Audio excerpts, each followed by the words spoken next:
Bang Jo, thank you udah kasih kita waktu buat taping yang kali ini. Bang Jo, gimana kabarnya? Saya baik lah, baik banget. Sangat baik bahkan ya. Tuhan bermurah hati. Ya. Bang Jo, 1,5 tahun kita udah hampir lah ya, 1,5 tahun. 14 bulan lah ya. Ya.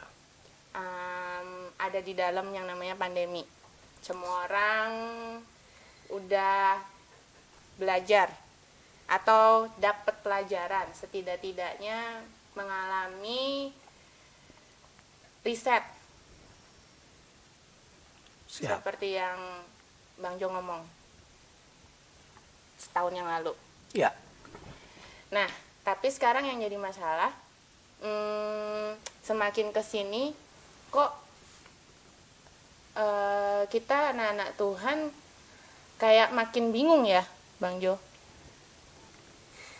Kayak lebih don't know what to do gitu.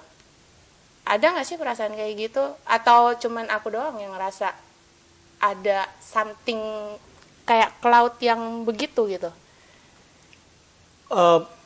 Kalau dibilang ada, semua ada. Dari awal kita sudah dapat memastikan bahwa ketidaktahuan kita pada apa yang kita hadapi itu terjadi kan. Semua kita berpikir begitu. Kita mau bikin apa ya? Ke depan ini apa ya? Jadi uncertainty itu certain, gitu saja. Jadi ketidakpastian itu ternyata pasti dialami semua orang. Bahwa mereka tidak tahu apa yang mereka hadapi. Nah, kita memang dibilang yang kita hadapi virus.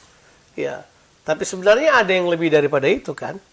Jadi kita itu kemudian mengalami ada fobia, ada ketakutan yang kita sebut dengan ketakutan untuk hal yang tidak kita ketahui. Kita takut untuk hal tersebut. We don't know what we are facing. Itu kan ngeri banget kalau kita nggak tahu apa yang kita sedang hadapi. Nah, dalam situasi kayak begini, para penjual cerita, para penjual berita di media memakai situasi ini untuk membuat orang cari tahu sebanyak mungkin apa yang mereka perlu tahu. Tapi at the end of the day, itu tidak menjawab apa yang mereka pikir dapat membuat mereka lebih tahu kan misalnya. Misalnya, beberapa tahun yang lalu kita berpikir gini, kalau misalnya udah vaksin, everything gonna be okay. Ternyata kasusnya lebih aneh. Orang divaksin aja masih terpapar lagi, terus kemudian ulang lagi. Tapi kemudian berarti saya berpikir bahwa ini adalah satu bagian di mana kita perlu mempelajari dan kemudian berpikir apa yang paling tepat mengenai hal ini. Ya kan? At the end of the day, ada yang kita belajar mengenai virus ini misalnya. Ya toh? Saya mempelajari virus ini, ya saya akan berkata bahwa saya sudah bilang dari beberapa tahun yang lalu bahwa berhadapan dengan masalah, jangan buang masalahnya.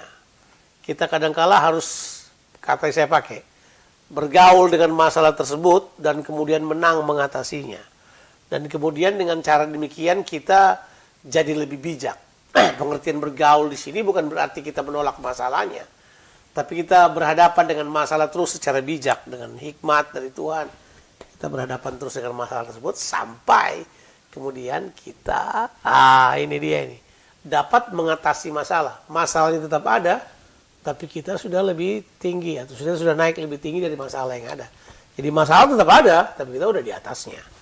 Nah itu saya kira itu yang sedang terjadi sekarang. Nah kalau orang memang merasa takut dan merasa ciut sekarang, natural banget sih. Ya. Mengatasi masalah yang ada, bergaul. Tadi kan Bang Jo bilang bergaul dalam tanda kutip dengan si virus. Maksud saya. Maksud saya virus tetap ada, ada. Yes. Virus corona sebelum dia outbreak tahun 2019, tahun 2017, saya nonton satu film Korea tahun 2017 sudah dibilang tuh, ada corona, bayangkan coronavirus sudah ada. Terus kemudian kita penyebabnya udah diberitahu, it's a breeding problem, semua udah tahu. Cuman sekarang masalahnya sekarang ini adalah penanganannya, apakah penanganannya yang dipolitisasi, apakah penanganannya yang kemudian ini beberapa orang berkata gini, ya virus datang sih virus datang, penanganannya lebih heboh daripada kedatangan virusnya. Jadi kemudian kita ini jadi bermasalah karena penanganannya, bukan karena virusnya. Exactly. Nah, kan Bang Jo kan bukan tipe correct me if I'm wrong ya Bang Jo. Tapi kan Bang Jo bukan tipe hamba Tuhan yang suka khotbah tentang akhir zaman. Enggak. Bukan. Bener kan? Ya. Ya. Tapi anyway, kemarin itu Bang Jo bikin seminar akhir zaman. Ya. Pertama, apa karena Bang Jo merasa ini ada kaitan dengan situasi yang ada? Kedua, yang bikin saya menarik itu, kan Bang Jo kan selama seminar itu menekankan nih,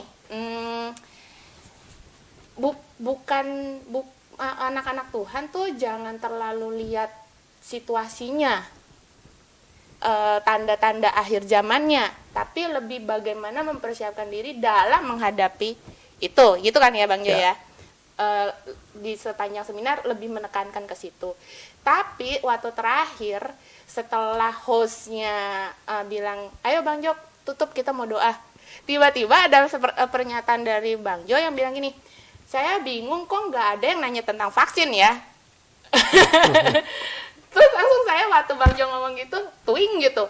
Pertama yang jadi pertanyaan, apa karena saking banyaknya orang nanya sama Bang Jo tentang vaksin, sampai Bang Jo mengeluarkan pernyataan itu, atau Bang Jo emang punya pemikiran sendiri tentang vaksin?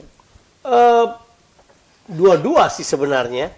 Dua-dua jauh sebelum kami mengadakan acara End Time. Nah begini, waktu kita buat acara End Time itu, sebenarnya saya cuma bilang it's about time lah. 5 years ago saya ngomong tentang End Time. It's 5 years ago.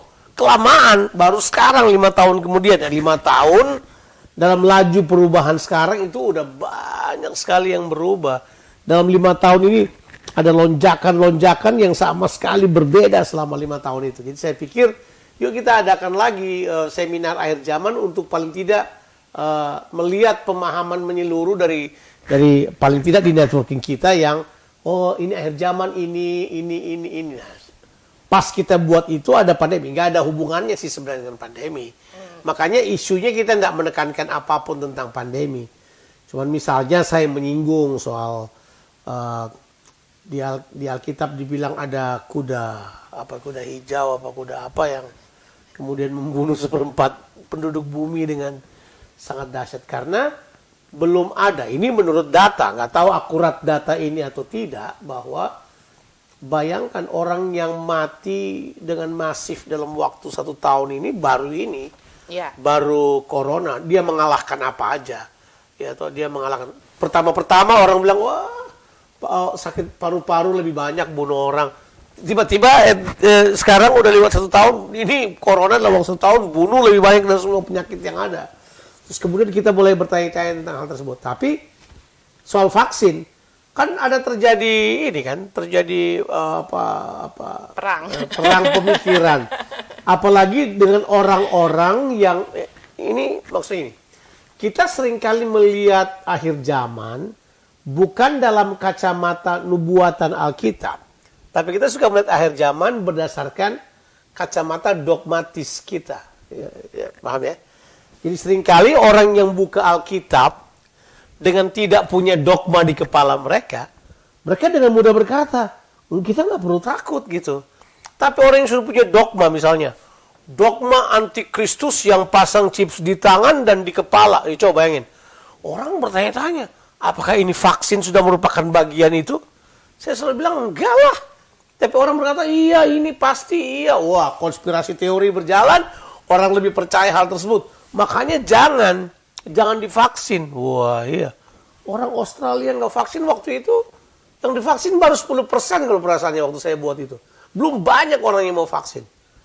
Di Indonesia apalagi, kelompok-kelompok tertentu berkata, tidak, karena di dalamnya mengandung tracker. Saya bilang bukan vaksinnya yang mengandung tracker. Ya, handphonemu yang mengandung tracker. Data-datamu yang udah diambil semua orang mengandung tracker. Sekarang kita kalau mau pergi kemana-mana, coba. Kita beritahu diri kita ada di mana. Kita beritahu dan mereka sudah punya datanya kita semuanya. Cek, dia pergerakan kemana. Jadi bayangkan, sekarang our movement is being what? Being traced. Dicek dan seterusnya. Apa namanya? Tapi itu bukan vaksinnya. Kenapa kita jadikan vaksin dibawa-bawa ke dalam itu ya? Vaksin saya kira cuma mempersiapkan orang untuk memiliki imun yang kuat, masyarakat dengan imun yang kuat berhadapan dengan virus yang ada. Saya sarankan orang vaksin. Tidak apa-apa orang vaksin. Vaksin aja. Tapi orang itu, jangan nanti di-track. Masalahnya, karena itu dia, mereka melihat vaksinasi ini sebagai bagian dari, karena dogma mereka yang bilang itu. Nah itu melihat dari dogma. Jadi kemudian mereka melihat situasi ini dengan dogma mereka. Padahal menurut saya nggak harus demikian. Sebab saya melihat akhir zaman tidak ditandai dengan itu. Itu hanya bagian kecil dari tanda-tanda. Kalau misalnya penyakit sampar dan seterusnya itu hanya bagian dari tanda-tanda awal.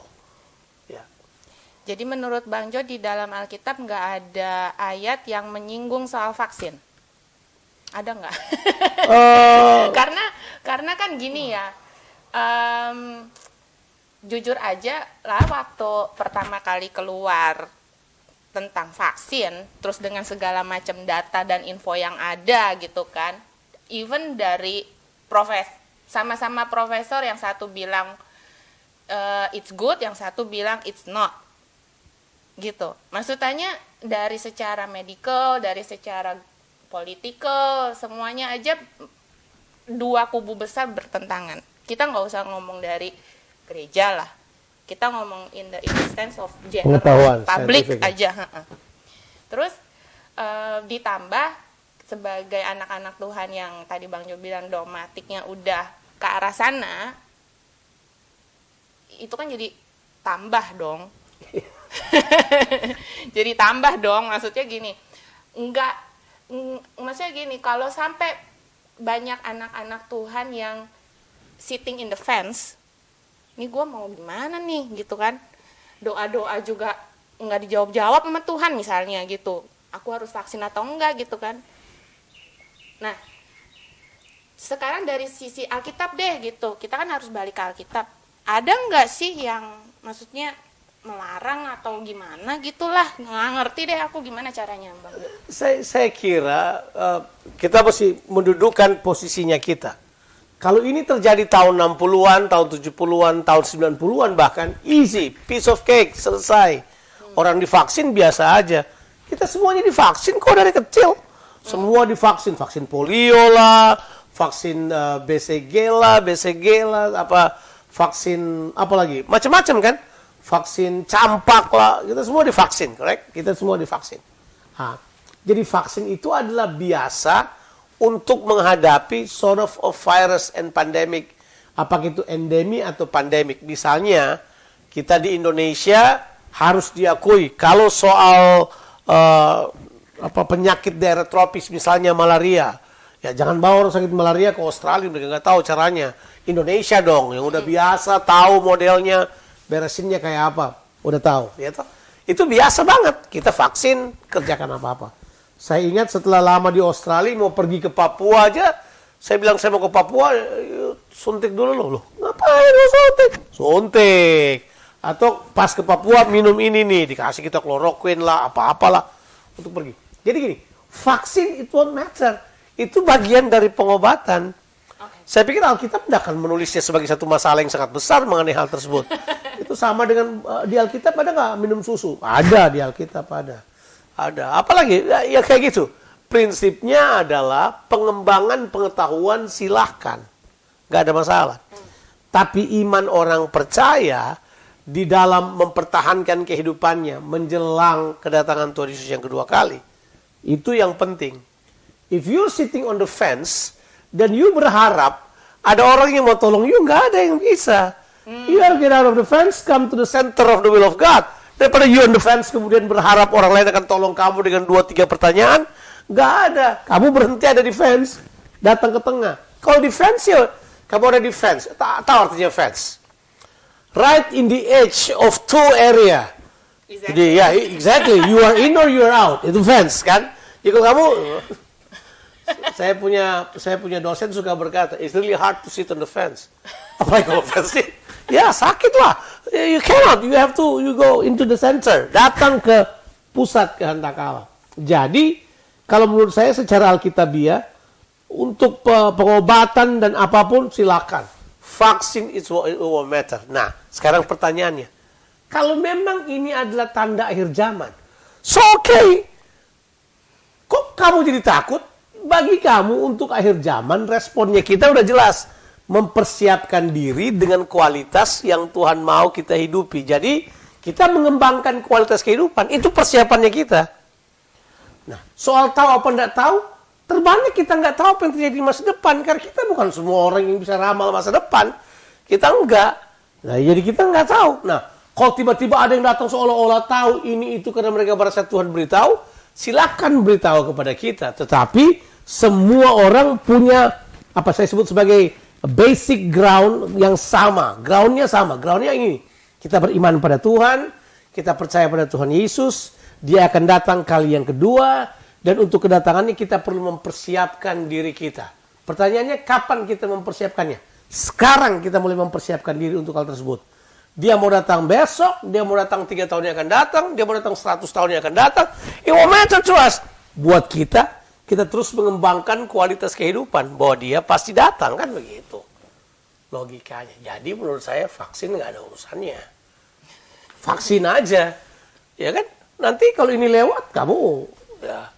Ya, misalnya kalau orang tanya pada saya, kalau misalnya lebih jauh misalnya vaksinnya sekarang terpolitisasi kan. Lala tahu bahwa ada yang namanya vaksin pasport. I don't see that we need that. Ya, saya tidak lihat bahwa itu kita perlu vaksin pasport. Untuk apa? Di era global kayak gini, why you want to track people around the world? Berarti udah ketahuan sekali. There are certain people want to use vaccine as mean of controlling other people, kan? Logik berpikirnya kayak gitu. Nah, itu normal sekali. Kalau bilang controlling other people, semua kita tahu kok. Semua kita tahu. Masih belum tahu ya? Google, semua mau controlling kita. Facebook, semua mau controlling kita. Nah, sekarang masalahnya apa? Ya, kita hadapi hal tersebut. Sekarang kamu mau bergantung sepenuhnya ke arah itu atau tidak? Kamu yang putusin. Kita harus putusin ya. Jadi bukan the matter of kamu divaksin atau enggak. Ya. Tapi kalau misalnya ada orang yang bilang dia bilang pokoknya saya percaya Tuhan Yesus bilang sama saya nggak boleh divaksin, ya go ahead lah ya. Oh ya silakan. Saya bilang gitu ya. Kita mau bilang apa? Iya. Kalau ada yang bilang oh Tuhan bilang nggak apa-apa, ya go ahead. Betul nggak?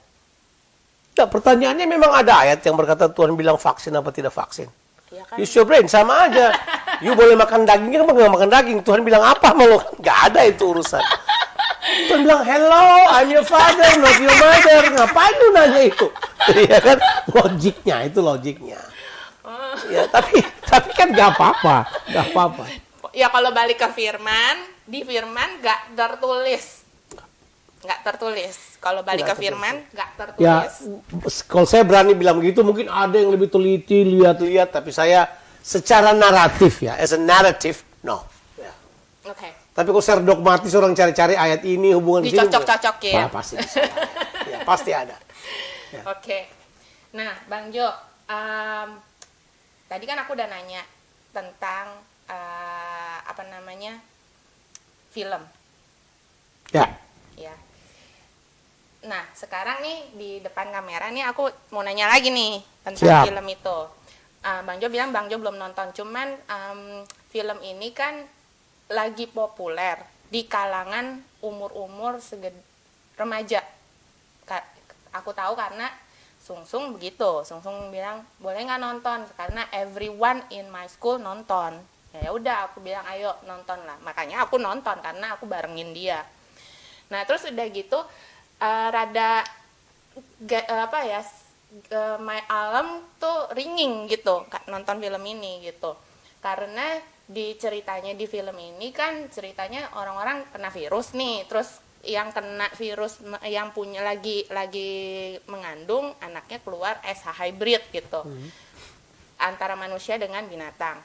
Terus udah gitu di dalam film ini tuh mereka lebih menekankan justru manusia-manusia yang pure breed, mereka itu dibilang jahat karena mereka mau bunuh si anak-anak ini yang keluar.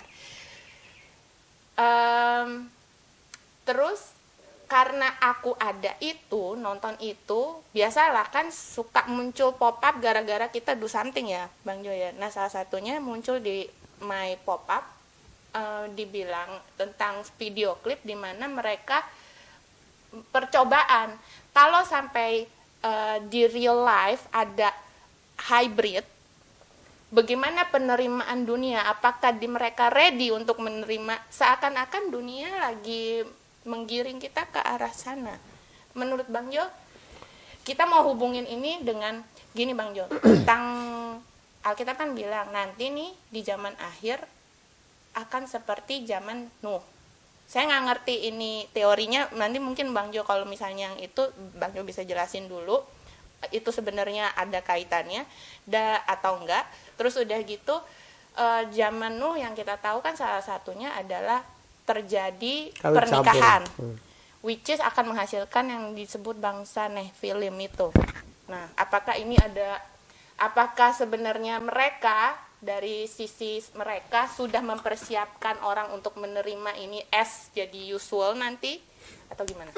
Nah, yuk kita belajar cara berpikir manusia secara antropologis, terus kemudian kultural.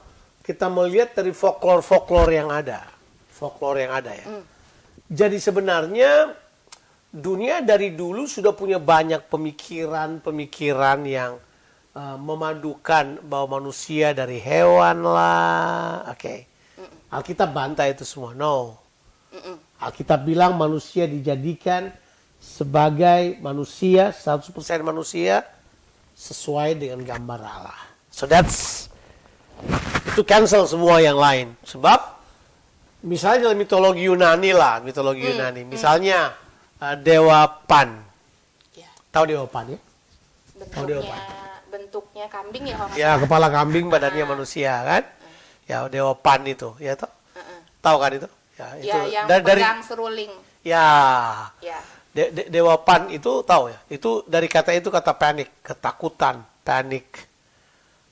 Dewa Pan itu tempat penyembahan yang Yesus katakan kalau konteks di mana dia ada itu yang ada di Kaisaria Filipi, yang daerah sekarang Banias itu di Israel sekarang itu ya. Itu adalah tempat penyembahan Dewa Pan, di mana situ anak kecil diserahkan, ya. Nah, jadi ya it's a thing. Jadi normal banget mitologi itu menunjukkan bentuk hibrid sudah dari dulu. Sampai bilang kita harus panik mengenai hal tersebut. Alien kawin sama manusia. Folklore tradisional, ya. Ada dewi lagi mandi, orang datang, kemudian sembunyikan pakaiannya. Itu kan folklore, itu kan sort of imagination. Jadi kemudian orang ini kawin sama dewi itu melahirkan keturunan, gitu kan? Oh ya, di Ambon ada cerita itu, di Manado ada cerita itu, di mana-mana ada cerita itu. Disebut folklore. Itu folklore kan menunjukkan cara berpikir mereka. Semua hampir sama ya. Ada yang dari ikan, ada yang dari itu. Korea misalnya, Korea punya nenek moyang mereka yakini datang dari mana? Iya,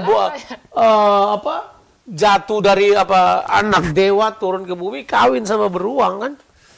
Ya, terus kemudian keturunannya kayak begitu, ya jadi wah, ini apa ini? Nah, jadi manusia sekali lagi menurut saya ada krisis identitas tentang gambar diri manusia.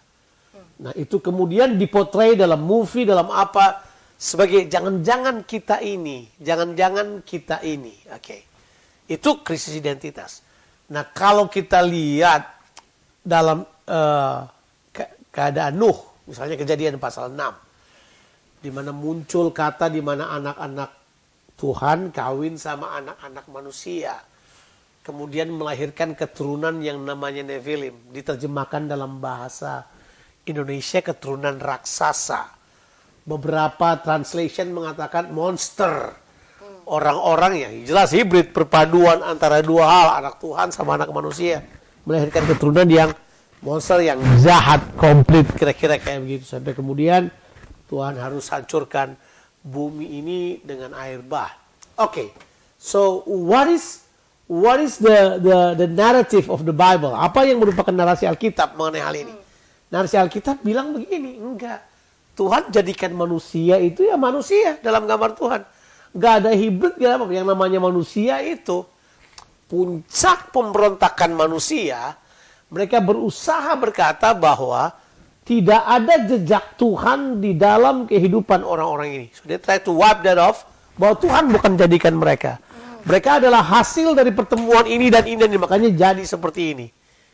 Misalnya, mengapa ini pengetahuan berkata bahwa manusia datang dari sel yang terpecah, kemudian ya evolution theory, dan berubah-berubah. They try to wipe off God in the image of man. Padahal Alkitab bilang jelas gambar Allah yang ada pada manusia.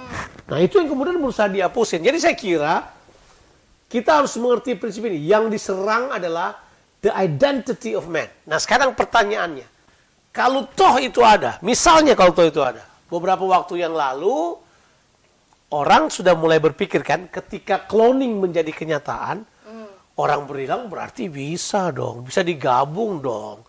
Kita clone ini sama ini bisa menghasilkan breed yang baru yang mereka sebut sebagai hybrid.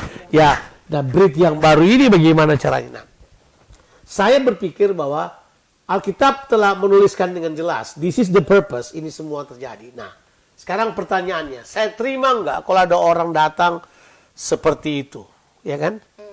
Sekarang ada yang lebih jelas, misalnya laki-laki jadi perempuan, perempuan jadi laki-laki. Saya terima nggak mereka? As a soul saya terima. Tapi saya tidak bisa menerima kenyataan bahwa itu akan menjadi normal dalam kehidupan kita.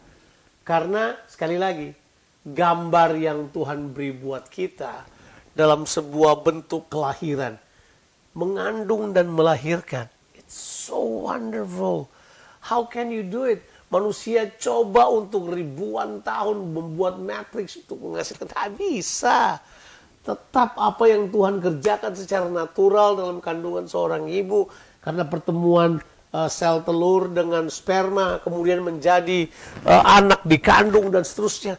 It's God's process untuk melahirkan manusia. Dan itu adalah sesuatu yang luar biasa. Nah, sekarang diintercept dengan ide yang kayak begitu. Nah, saya melihat bahwa itu adalah identity crisis of human being, mencoba kembali untuk mundur ke belakang untuk melihat.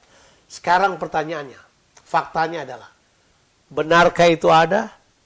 Kalau memang mereka ada, coba kita lihat. Banyak cerita yang datang pada saya, misalnya di Papua, di pedalaman Papua, yang menceritakan kehidupan people yang totally primitive. Wah, kalau dibilang manusia ada ekornya?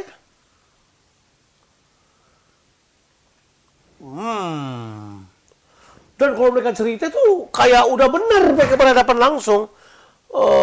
Orang-orang yang dengan apa itu, penerbang pesawat mafia yang turun di tempat-tempat kayak itu, mereka lihat, mereka bilang ada yang kayak begitu. Dan mereka ini komunal, ini grup, di communities. Mereka bilang ini ada. Bagaimana jawabanmu mengenai hal tersebut? I was sitting down and think, wow, there are things that we don't know. Nah, itu. Ada banyak hal yang tidak kita tahu. Kita telah membangun society kita begitu rupa sampai pada keadaan sekarang ini kan. Saya kira apapun bisa terjadi di depan. Satu hal yang kita ketahui yang tidak bisa dibohongi, the power of knowledge. Kita sudah tahu bahwa things that only fiction 20 years ago, now it happens, we live in it, we experience it, we are there. Dalam itu. Yang dulu kita zaman dahulu, lihat orang ngomong ngomong di jam tangannya gitu, kita pikir, gimana ya, sekarang terjadi kita ngomong di jam tangan kita, men. Muncul gambarnya orang di jam tangan kita sekarang. Soalnya, how come? You see? Apa yang 40 tahun yang lalu is a fiction, things that not by the knowledge and then the growth of a human knowledge sekarang ini yang sangat luar biasa. Memang betul kita bilang di kitab Daniel, pengetahuan manusia akan menjadi sangat luar biasa secara pengetahuan loh. Tapi Daniel membuat perbedaan. Pengetahuan yang bertumbuh ini dibarengi dengan satu kata yang berbeda, hikmat dari anak-anak Allah yang harus tetap terjaga. Itu Daniel membuat perbedaan antara hal tersebut. Jadi saya kira tentang film yang tadi itu, ya, film yang apa tadi judulnya filmnya? Sweet Tooth itu, ya, mungkin mereka berupaya untuk sodorkan itu. Tapi my point of view, bahwa kalau manusia menolak hal tersebut, itu natural. Karena kalau mereka jadi lebih banyak, kemudian kita akan membahas istilah itu, pertempuran mempertahankan diri, survival. Seperti teori-teori tentang Homo sapiens dan seterusnya. Mereka berantem yang bertahan spesiesnya. Tapi saya lebih mempercayai bahwa manusia ada dengan gambar Tuhan. Di mana saling mengasihi dan seterusnya. Nah, kalau itu memang ada, let's see. Yang hybrid itu kan selalu digambarkan they have power. Yeah. Misalnya seri-seri atau sequel film yang selalu jadi box office, X-Men, all those, even Superman, come on. Yeah. Superman dari planet lain datang, kawin sama manusia, punya keturunan, gitu kan? Terus even like that, terus kemudian mereka berupaya bikin kayak gimana itu. Dan they come with stories after stories, bayangkan. Misalnya sekarang kita ketik saja Krypton misalnya. Itu keluar semua tuh data-datanya. Katanya Krypton punya kota ini dibangun sekian, dihancurkan sekian, kekuatannya ini. Kenapa dia di Krypton biasanya datang ke dunia, ke bumi, dia jadi lebih bagus karena sinar kuning dari matahari bikin dia ini semua. Come on. Apa itu seperti itu? Itu fictions, and then manusia create reality out of the fictions. Ya. Nah, Nephilim ini itu informasinya itu sangat sedikit. Kalau orang mau cari misalnya, I spend my time reading misalnya the Book of Enoch, salah satu buku yang Alkitab Henok itu ya, saya baca untuk coba menemukan kira-kira apa yang ada di dalamnya mengenai pernyataan raksasa-raksasa itu, ya toh? Nephilim itu apa? Jadi ya kalau lihat di kitab Kejadian pasal 6 tersebut, ya jelas sih. Dia adalah sebuah tipe manusia. Ya kan? Tipe manusia, ya. Makanya itu yang saya bilang, ya. Ada istilah. Apa simboliknya? Kalau aku ngomong simbolik nanti lain lagi penangkapan orang. Apa aku boleh bilang itu merupakan salah satu gambaran sebagai image Tuhan yang ada di dalam kita yang dirusak gitu, Bang Jo? Itu udah pasti. Jadi automatically itu image itu yang dirusak. Karena image itu adalah perwakilan Allah yang Tuhan taruh kepada manusia. Jadi dengan image tersebut manusia menjadi makhluk mulia. Manusia menjadi the figure of God. Manusia menjadi perwakilan Allah di muka bumi ini. Kalau itu dikasih hilang, manusia bukan perwakilan Allah lagi. Yes. Manusia jadi perwakilan siapa dong? Ya perwakilan kerajaan lain kan? Iya, betul. Otomatis itu tujuan yang mereka kerjakan. Nah, pemahaman itu kan yang mereka lagi serang. Mereka lagi masukkan ide itu. Seolah-olah enggak, Tuhan enggak ada urusannya dengan manusia. Manusia sendiri kok. Buktinya ada manusia dari planet lain datang, hebat. Mereka punya pengetahuan lebih jauh dari kita. Kita sudah memulai dari tahun 67 kan, sejak Apollo naik ke bulan, terus kemudian bikin banyak hal, ya kan? Orang berupaya berpikir bahwa di sana ada kehidupan. The closest that we reach adalah Mars, Venus, ya itu yang dekat-dekat kita sudah bisa lihat ada. Mana ada kehidupan di sana? Nothing. Apa adakah kehidupan? Manusia mau pergi ke surga gimana ya? itu dibilang itu. Pada waktu itu orang-orang raksasa ada di bumi, ya itu dia. Dan juga pada waktu sesudahnya, ketika anak-anak Allah menghampiri anak-anak perempuan manusia, dan perempuan-perempuan itu melahirkan anak bagi mereka. Inilah orang-orang yang gagah perkasa di zaman purbakala. Orang-orang yang kenamaan. Kata gagah perkasa muncul yang berikut di mana? Ada yang tahu? Nimrod. Babel ya. Ya, Nimrod.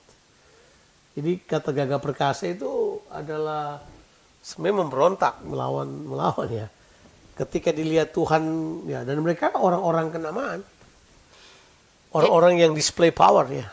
Jadi idenya balik ke yang si waktu Hawa dibilang, lu mau jadi kayak Tuhan nggak? Gitu ya kali ya, Bang Jo? Enggak ya? Itu ya, itu testingnya Tuhan. Bisa jadi.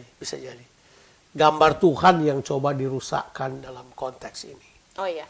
Gambar Tuhan terhadap manusia. Ya. Nah, makanya ide yang berkata bahwa ini ingin bunuh, ini tidak menyukai ini, itu ide yang sangat kuat. Bahwa ini yang benar, yang salah ini yang pure, ini yang benar. Kan sama, kita yang straight sekarang jadi minority, bukan minority, kita tetap mungkin majority, tapi di mata hukum mereka stronger dengan kita.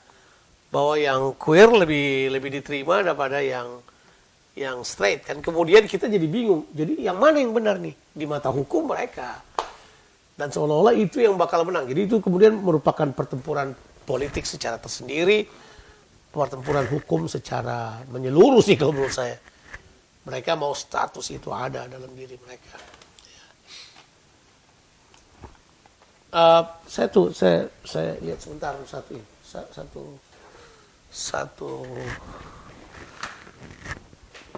saya lupa namanya, saya tes.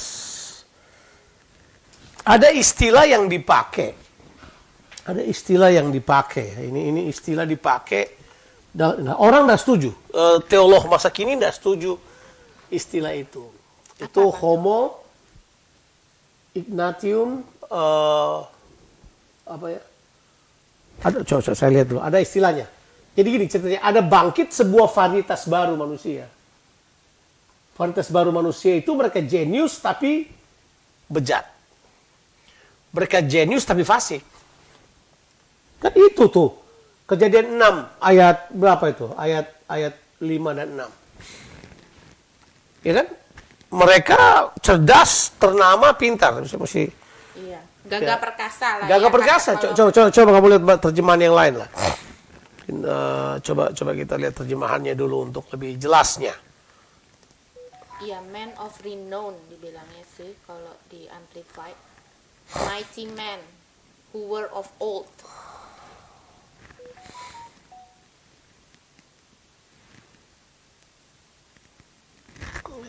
Iya, dan di Alkitab bahasa maksudnya di Amplified Bible-nya bilangnya ya mereka itu ya menghasilkan anak-anak seperti yang mereka ini gitu. Ya, keturunannya kan. Ya.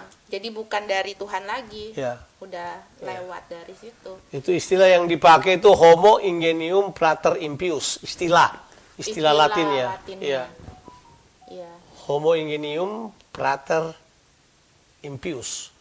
Itu istilah yang dipakai untuk menggambarkan jenis baru manusia yang di akhir zaman ini, yang mereka sebut sebagai manusia milenial sini.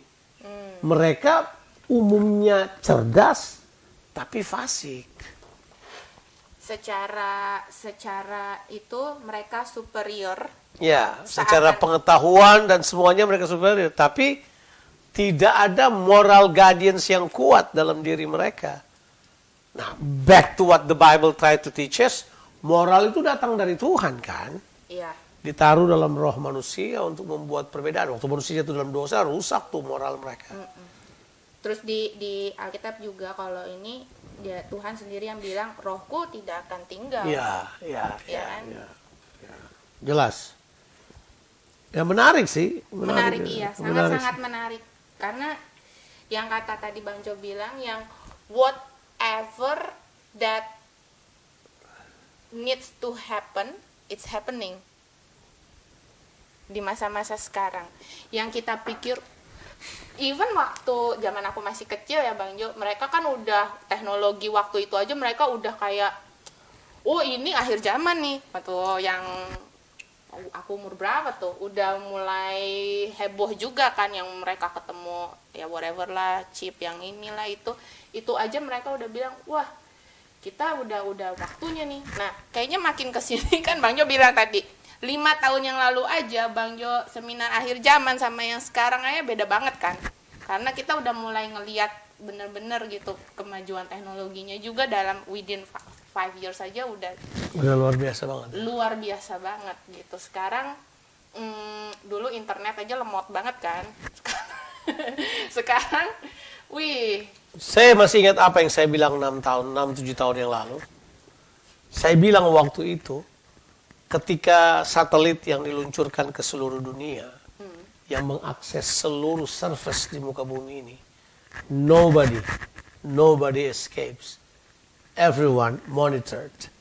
Bayangkan, itu kan mereka semuanya.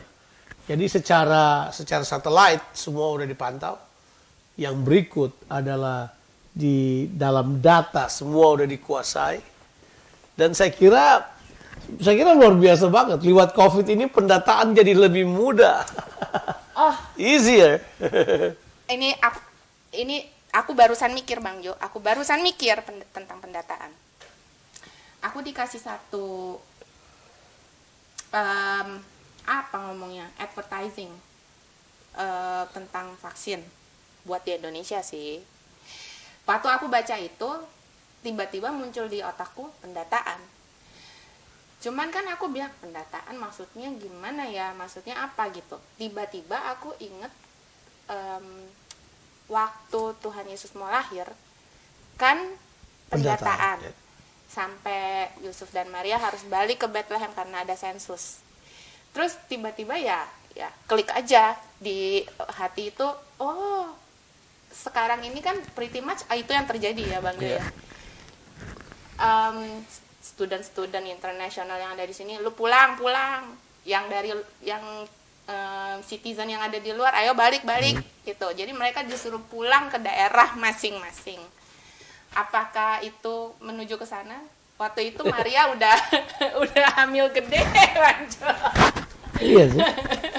Ya maksudnya sekali lagi saya bukan tipologis yang seperti itu, tapi make sense banget, Pendataan yang dicari mereka. Ya. Tapi di sisi yang lain Tuhan melahirkan Tuhan melahirkan the truth ya. Kebenaran, Tuhan melahirkan Yesus di muka bumi ini.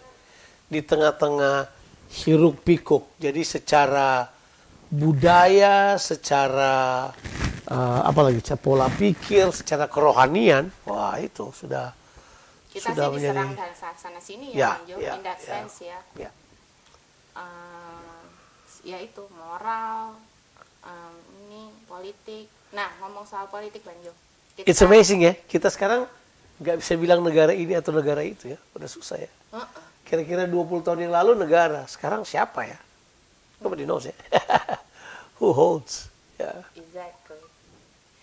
Nah, Bang Jo, ngomong-ngomong soal politik, nggak tahu apakah ini ada kaitannya. Ya.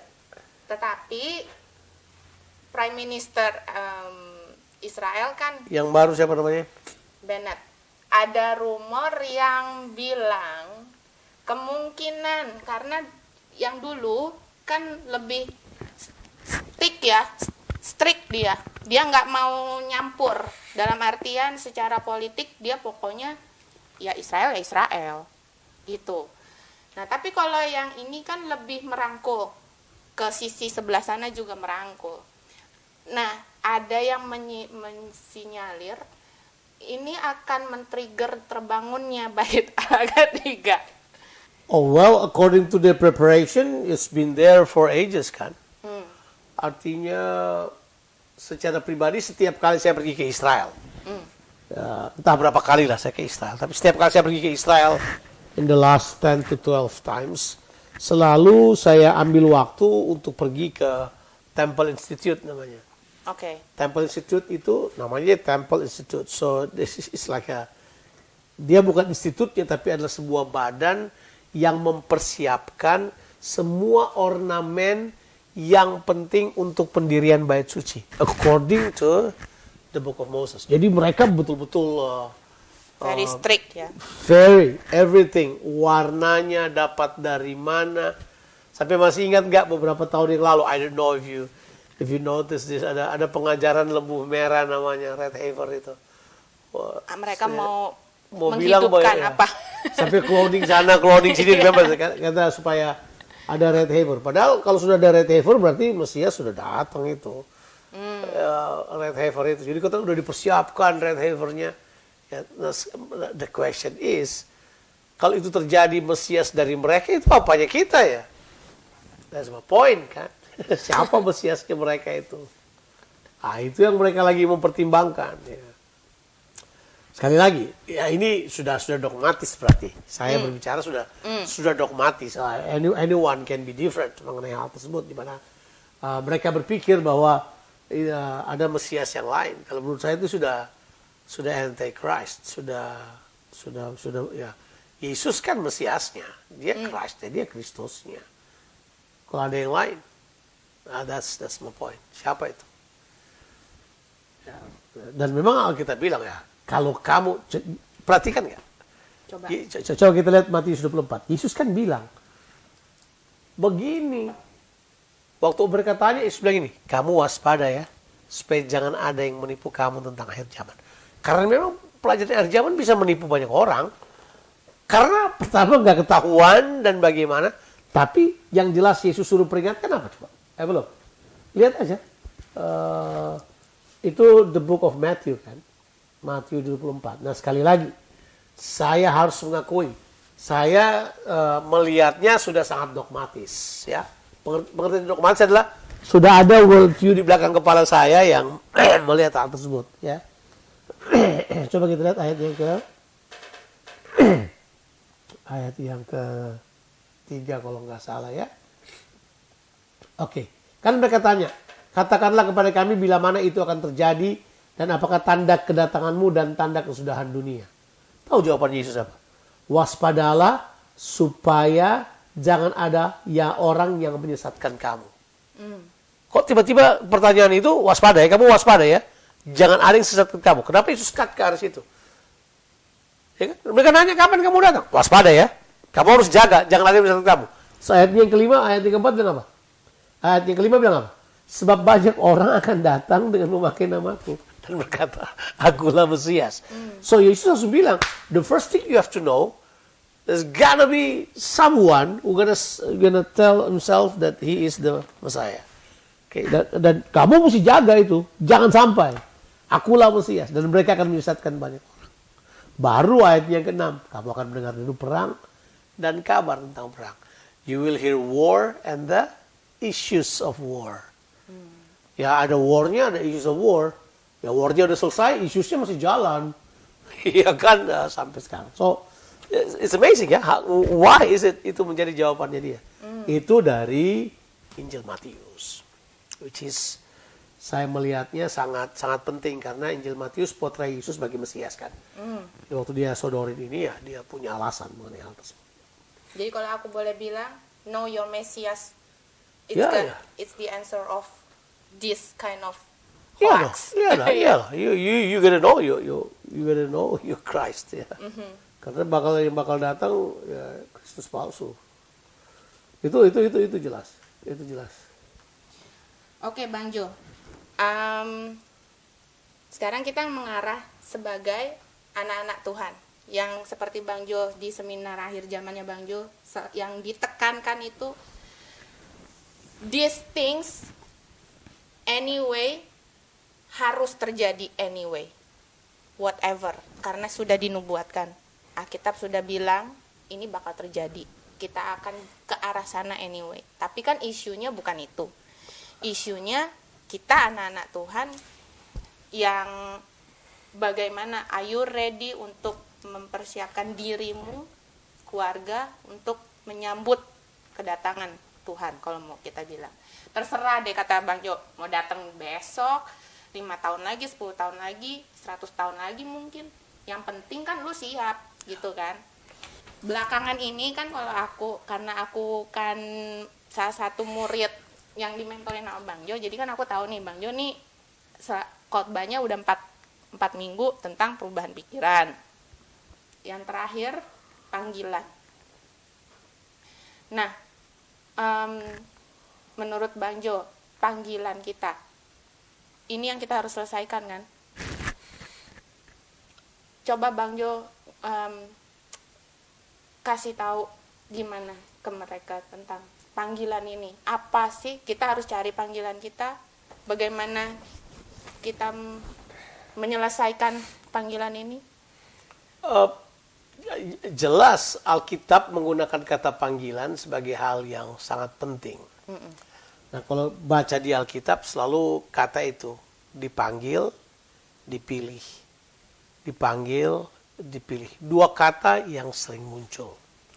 Nah, kata itu harusnya menurut kata kitab Efesus itu sudah ada sebelum dunia dijadikan. Panggilan dan pilihan sudah selesai dari awal, dari Tuhan sudah selesai. Tapi kan manusia jatuh dalam dosa. That's the problem really, isn't it? Ya. Pertama panggilan manusia udah jelas. The call of Adam udah jelas, dia representasinya Tuhan. Tiba-tiba dosa datang, pak, mereka jatuh.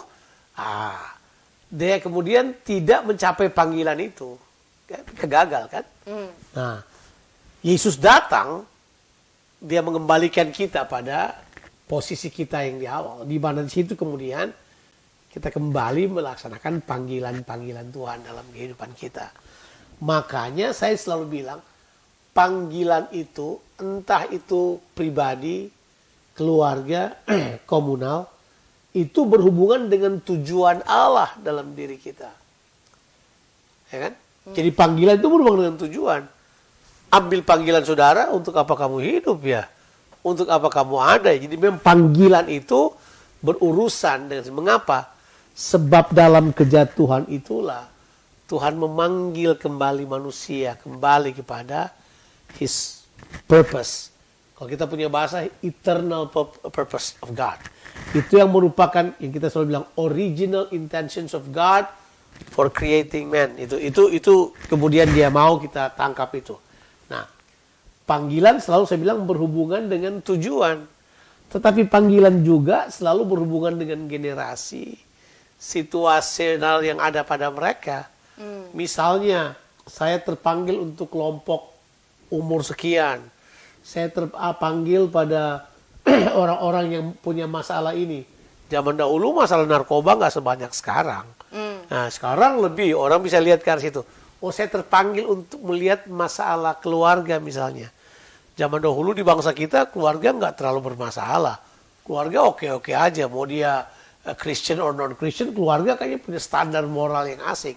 Tiba-tiba globalisasi datang, tiba-tiba keluarga menjadi sasaran tembak. Kemudian kita mulai masuk pada panggilan itu. Tapi Tuhan sedang reveal buat kita, perlahan-lahan dalam setiap generasi, Tuhan memanggil orang-orang untuk masuk untuk menemukan kehendaknya pada generasi itu. Makanya kita bilang Daud melakukan kehendak Allah pada zamannya, baru dia mati.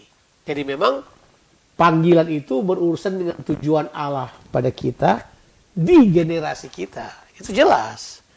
Jadi ya itu juga akan ditentukan oleh bagaimana Tuhan membentuk kita. Sebab nanti pembentukan kita, Tuhan pada kita itu caters the purpose of God in our calling kan. Dia panggil kita. Jadi, nah makanya Roma 8 ayat 28, 29 dan 30 bilang begini.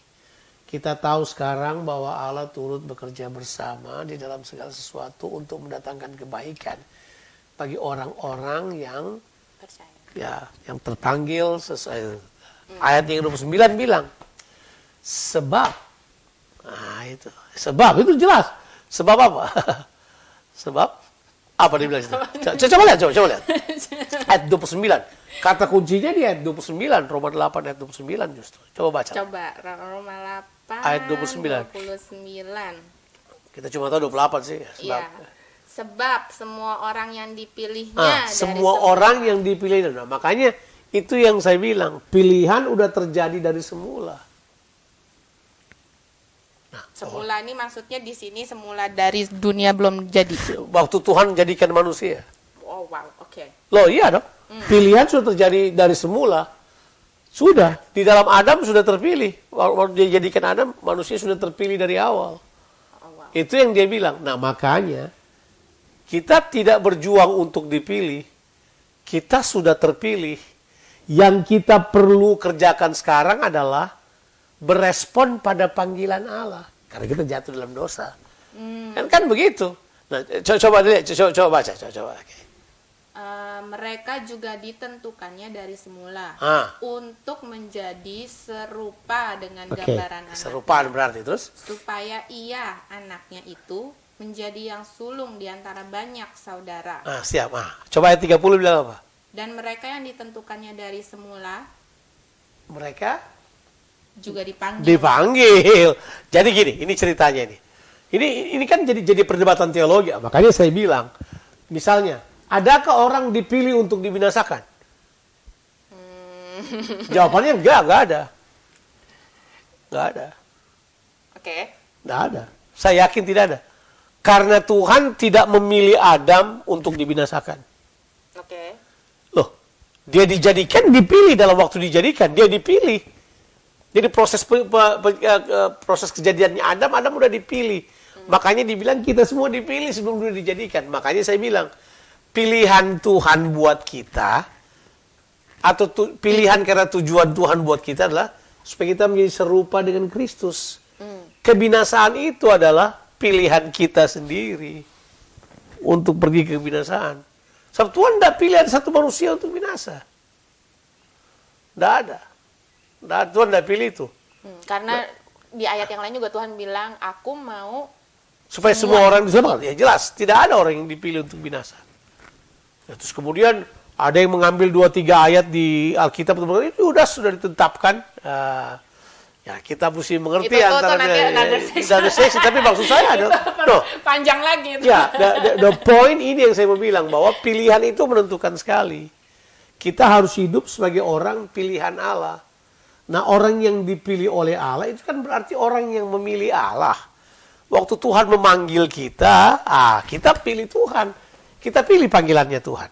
Karena kita pilih panggilannya Tuhan, dan Alkitab bilang, proses berlangsung. Siapa yang dipanggilnya, mereka itu dibenarkannya.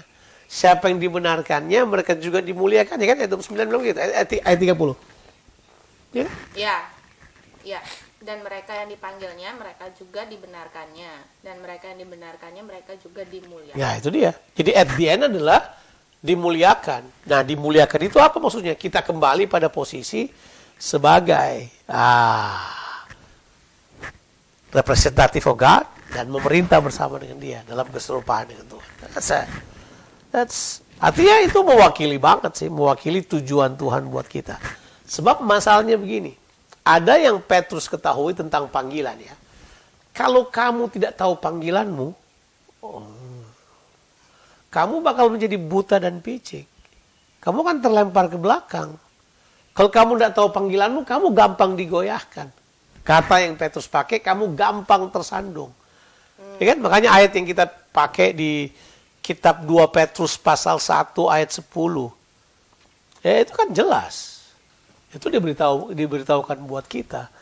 Bahwa supaya kamu berupaya, supaya panggilanmu menjadi teguh. Kalau tidak, kamu tersandung. Itu ayat bilang begitu kan. Ya nggak apa-apa, kalau lupa juga nggak apa-apa lah. Gitu lah. Ayat 10 bilang begitu kan. Karena itu saudara-saudara berusaha sungguh-sungguh supaya panggilan dan pilihanmu makin teguh. Supaya jikalau kamu melakukannya, kamu tidak akan pernah tersandung. That's a good choice. Ya. Yep. Jadi panggilan itu sebenarnya berusaha dengan tujuan kok. Ya, jadi makanya, tapi kan susah di tengah-tengah situasi sekarang kalau kita tanya, tujuan hidup lu apa? Iya. Coba aja wawancarain orang, tujuan hidup lu apa? I don't know. Never thought about it. My purpose in life, I want to be successful. I want to be doing this, doing that. Yeah. And after that? And then after that? Apa? At the end of the day ada tujuan yang pasti. Tujuannya udah jelas. Keserupaan dengan Tuhan dan memerintah bersama dengan Dia. Itu tujuan. Tujuan utamanya. Nah, panggilan kita ke arah situ. Ya itu panggilan itu selalu referring kepada tujuan. Ya. Kok jadinya nyambung sama yang tadi ya. Jadi identitasnya harus jelas dulu ya Bang Jo. Oh iya, ya kembali kepada keserupaan kan itu identitasnya. Itu jelas. Muter-muter kemana-mana, Alkitab sedang memberitahukan kepada kita, hey, human, your identity is in God. If you choose to have different identity, it's up to you. But yeah, your identity is with God. Berita ini harus terus disampaikan, karena ini yang penting. Yesus datang untuk mengembalikan identitas kita sebagai anak Allah, sebagai anak-anak Allah. Makanya dia bilang kan, ya toh, dia jadi anak untuk menjadikan kita anak. Jadi waktu kita diselamatkan itu proses penjadian anak sebenarnya, proses mengangkat jadi anak. Itu bahasa Galatia ya, Galatia 4 ayat 4, 5 dan 6 toh. Ya. Dan cuman Kristen yang punya pemahaman anak. Ya, jelas. Jelas, karena otomatis waktu Tuhan bilang begini, baiklah kita menjadikan manusia menurut gambar dan rupa kita. Ya. Gambar itu oleh Paulus dia jelaskan. Gambar anak, kan? Roma 8 ayat 29 tadi. Dia mereka yang ditentukan dari semula telah ditetapkan untuk menjadi serupa dengan gambaran anaknya ya. Anak ya. Di kitab Kejadian nggak dibilang, kata yang dipakai adalah kita. Nah, ya itu ada penjelasan. Nah, ya, penjelasan itu sih sudah dogmatis juga sih sebenarnya. Tapi ya enggak apa-apa, itu penting buat kita. Iya. Karena kan ya tadi yang kayak tadi Bang Jo bilang, nanti kan bakal banyak yang mengaku Mesias di mana-mana kan. Jadi we need to know who is the real one dan ya kan. Ya. Bang Jo, yang di terakhir itu, ini terakhir lah kita. Piano Man. Aku dengerin itu liriknya. Bang Jo nanyanya apa sih? Calling atau purpose sih? Apa yang bisa kita temukan? Karena ada orang, dia melakukan apa yang bukan jadi keinginannya, kerinduannya, ya. Iya. Dia berkata, I would be a movie star if I can get out of this place, you know. You know Why don't you get out there? Kenapa kamu masih ada di situ? Why you there? Itu keren banget sih. Karena kan Piano Man itu balance ya. Dia cerita, dia ketemu orang-orang di situ kan. Ya. Artinya saya melihat ya, artinya Billy Joel menulis, Lola dengar ya? Iya, aku dengar karena Bang Jo kan, ayo nanti kalau ada itu coba dengerin, terus kamu bisa dapat apa dari itu kan? Aku waktu dengerin, ya ampun kasihan banget nih orang-orang ini. Iya, maksudnya orang yang ada di bar itu kan yang minum-minum. Kasihan banget gitu kan. Terus kayak gini, dia udah tahu dia main piano, hey man, what are you doing here? Dia main piano di situ untuk dapat uang. Tapi satu-satunya orang yang berfungsi ya dia kan? Ya. Karena dia piano man. Iya. Enggak, maksudnya itu berusaha untuk memberikan gambaran bahwa hey, ada orang yang kayak gitu. Seumur hidupnya gitu. Aduh, gua rasa ada yang halangin gua di sini nih. Kayak mesti keluar dari sini nih gitu. Ya, ya, tapi they don't do anything. They don't do anything. Tapi sama orang taking it as a, kayaknya gue sama istri gue udah gak cocok, gue mesti keluar dari sini nih. Bisa juga. They take that as a part of a bentuk pelarian dan sublimasi negatif dari apa yang mereka rasa penting buat mereka. Saya kira. Ya. Tapi memang benar kita sedang berhadapan dengan satu generasi yang berbeda. Itu jelas. Kalau memang betul istilah yang dipakai itu adalah bangkitnya satu varietas baru atau satu model manusia yang baru, yaitu Homo ingenium, itu tuh Prater Impius itu menunjukkan bahwa hey, orang-orang sekarang memang cerdasnya luar biasa. The way they process information dan lain sebagainya cerdas pintar, tapi akhlak mereka yang bobrok. Itu mungkin yang ditulis di Kejadian pasal 6 yang beritahukan buat kita. Mereka adalah orang-orang hebat dan ternama. Wow. Nah, that's something. Kalau ternama kan menunjukkan prestasi dan prestise mereka. Itu saya yakin it's telling something buat kita. Ya. Siap. Jadi whatever happen, don't confuse kayak tadi Bang Jo bilang, panic is one of the yang mereka mau ciptakan, Ya, ya kan? Karena mereka menyembah dewa yang lain. So get rooted di dalam apa yang Tuhan sudah katakan buat pengenalan kita, akan pengenalan pribadinya. akan Tuhan. Dan by the way, itu pengenalan kan Tuhan bilang itu hidup yang kekal, ya. Hidup yang kekal adalah mengenal Bapa, mengenal Allah yang mengutus, Allah yang benar, dan Dia yang diutus. Ya. Bang Jo ada 1-2 patah kata atau apa? Ya maksudnya dari semuanya.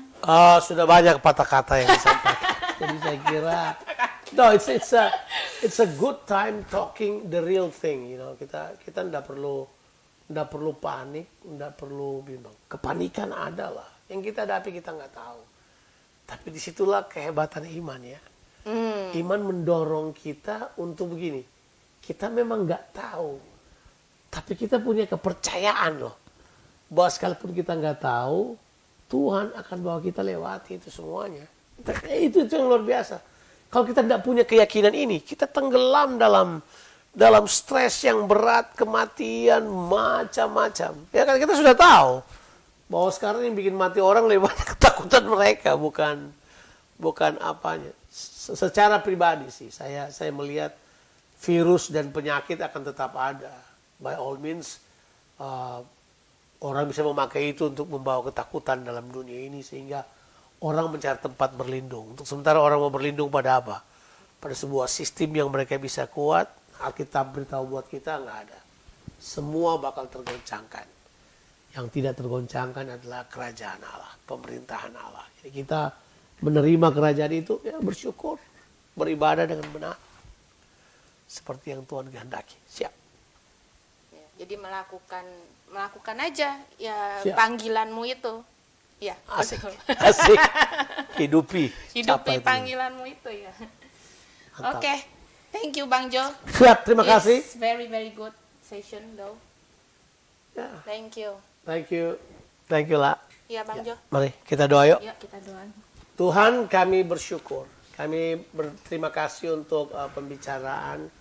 Kami berdoa supaya apa yang kami bicarakan ini dapat menjadi berkat bagi Ya. banyak orang. Supaya orang dikuatkan. Iya. Orang tidak perlu takut tapi percaya pada Tuhan.